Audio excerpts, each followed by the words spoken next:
What's up, everyone? John Retina from Techno Buffalo here with an unboxing of the latest MacBook from Apple. It's the resurgence of the MacBook line. This time it's lost a lot of weight and got a Retina display. Here's the box. It's going to come and looks almost identical to an iPad box. Going to be available in two configurations, either a $12.99 or a $15.9 gigabyte configuration. I'll run through the specs on both of those. We're going to go ahead and use Senor Stabby and cut this plastic open. I am unboxing the $15.99 version. Both are going to come with 8 gigabytes of RAM built in, both being powered by Intel's Core M processor, but at different clock speeds.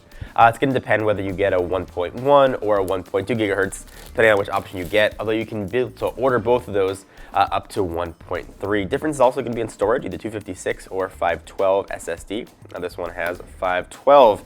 Available in 3 colors, same colors you can get your iPhone in. Either silver, space gray, or gold. I picked space gray. I used to love the black plastic MacBooks back in the day, so I'm hoping this is about the closest thing I can get to that.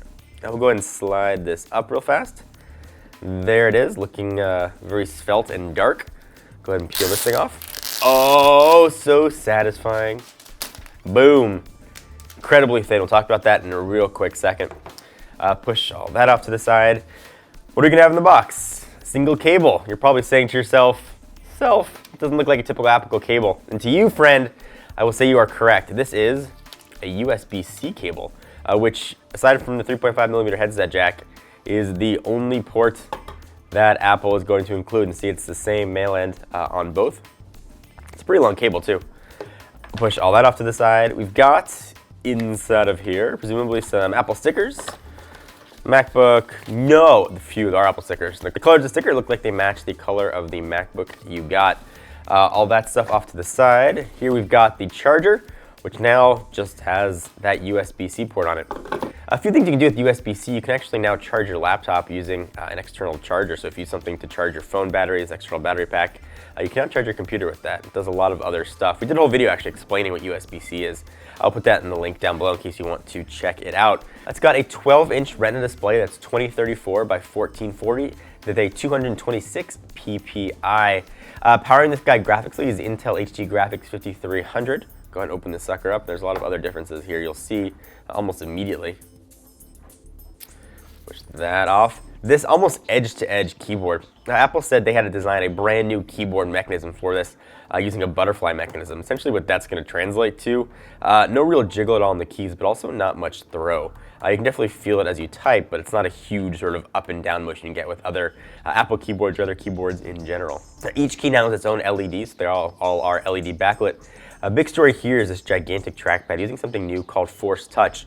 So as you click, the keyboard doesn't actually click. It uses a taptic engine underneath to sort of simulate a click, and it'll be able to determine the difference between a hard press or a soft press to do different things built into the operating system. Sort of rounding out what else we have here, you've got a 480p FaceTime camera.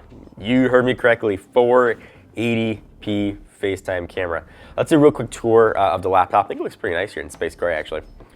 On the left-hand side, that is your only port you're going to have. So love it or hate it, you're going to have to live with a single port, although Apple is certainly happy to sell you some adapters and accessories to make more use out of that if you want to plug in HDMI or VGA, whatever else it might be. So left-hand side, as I mentioned, USB-C coming around. There's really not much else here, save for some microphones and your headphone port. Apple hasn't quite yet figured out how to get rid of that. But presumably, I guess that's probably the next thing to go. Batteries are sort of stacked on here to get more power. So you got batteries on batteries on batteries. Try and get yourself some better battery life. But of course, we will test all of this. The big story here is how thin and light it is, coming in at just a hair over 2 pounds. At its thinnest, it's 0.35 centimeters. At its thickest, it's 1.31 centimeters.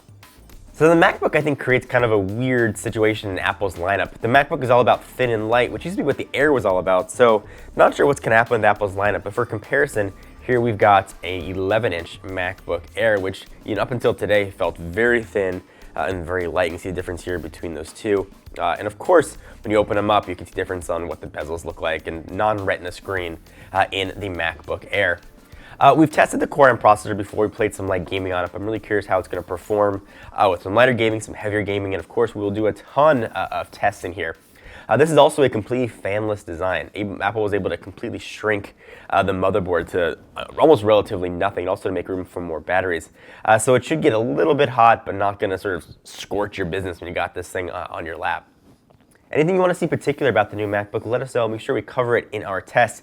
Give the video a thumbs up, we always appreciate it. And of course, hit the big subscribe button for the latest Techno Buffalo videos. Until then, I am John Rettinger. I'll see you guys next video. Bye-bye.